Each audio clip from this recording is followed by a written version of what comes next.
এক ভক্ত স্বামী পরমানন্দকে জিজ্ঞাসা করছেন, বরদাচরণ মজুমদার সম্বন্ধে কিছু বলুন। উত্তরে স্বামী পরমানন্দ বলছেন, বরদাচরণ মুর্শিদাবাদের লালগোলা অঞ্চলে হাই স্কুলে শিক্ষকতা করতেন। প্রধান শিক্ষক ছিলেন তিনি। যোগী শ্যামাচরণ লাহিড়ী মহাশয়ের পর এত বড় ক্রিয়াযোগী আর ছিল না বাংলাদেশে। তার সাধন ভজনের সময় ছাড়াও এমনিতে অন্য সময়েও ক্রিয়াযোগ প্রকাশ হয়ে যেত। বিদ্যালয় চলাকালীন তার সহকর্মীরা অনেকেই দেখেছেন যে তিনি চেয়ার সমেত শূন্যে ভাসমান অবস্থায় বসে আছেন। ঘটনার সত্যতা সম্বন্ধে সন্দেহ থাকলেও এটা মনে রাখা দরকার যে তৎকালীন শিক্ষকেরা কিন্তু মিথ্যা কথা কমই বলতেন।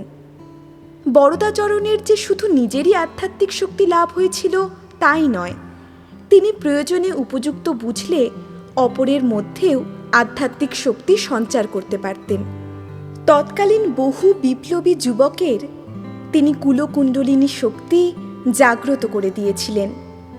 ভারতের স্বাধীনতা আন্দোলনের সময়কালীন অগ্নিমন্ত্রে দীক্ষিত বিপ্লবীদের হাসি মুখে ফাঁসির দড়ি গলায় পড়া বা মৃত্যুর পূর্বে জীবনের জয়গান গাওয়ার পিছনে যে রহস্য লুকিয়ে আছে, তার পিছনে অনেকটা ভূমিকা ছিল এই মহাসাধকের।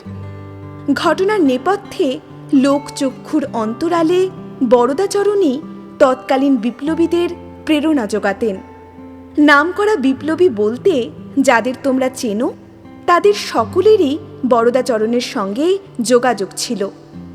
উপযুক্ত আধার বুঝে সুভাষচন্দ্র বসুর মধ্যেও তিনিই শক্তি সঞ্চার করেছিলেন। নজরুল ইসলাম যখন পুত্র শোকে কাতর, তার প্রিয় পুত্র বুলবুল মারা গেছে, সেই সময় তিনি বরদাচরণের কাছে যান পুত্রকে আর একবার দেখার মানসিকতা নিয়ে। বরদাচরণের একটি কালীঘর ছিল। ওই ঘরে তিনি নজরুলকে বসিয়ে একটি বিশেষ মন্ত্র জপ করতে বলেন। সারা রাত কেটে যাবার পর ভোর রাত্রে বুলবুল বল হাতে খেলতে খেলতে নজরুলের সামনে প্রকট হয়। আবেগতাড়িত হয়ে নজরুল যেই সেই বালককে ধরতে গেছেন, অমনি পাশের ঘর থেকে বরদাচরণ বলে উঠলেন, কাজী, ওটা কায়া নয়, ছায়া, রূপ নয়, প্রতিরূপ, সত্য নয়, মায়া। মায়া ছেড়ে মাকে ধরলেন কাজী। কাজী নজরুলেরও কুলকুণ্ডলিনীর ক্রিয়া শুরু হয়েছিল তারপর থেকেই।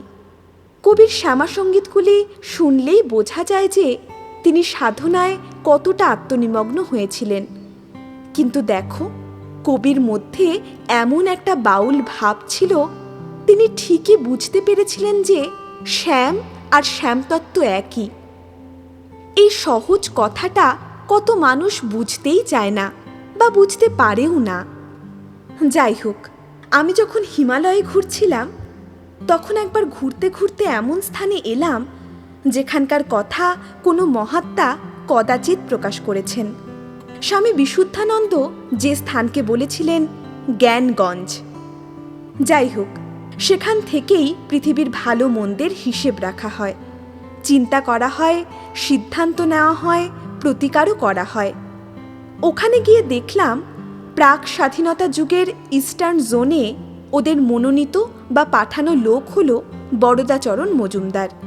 তাহলেই ভাবো, কি অসাধারণ দায়িত্ব নীরবে প্রায় লোকচক্ষুর অন্তরালে পালন করে গেলেন এই মহামানব।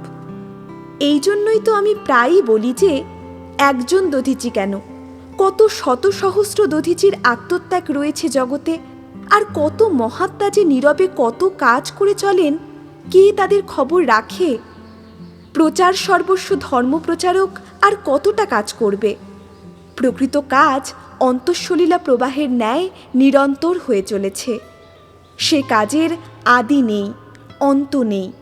সে কাজ শুরু হয়েছে, কিন্তু কখনোই স্থির হবার বা থামবার নয়।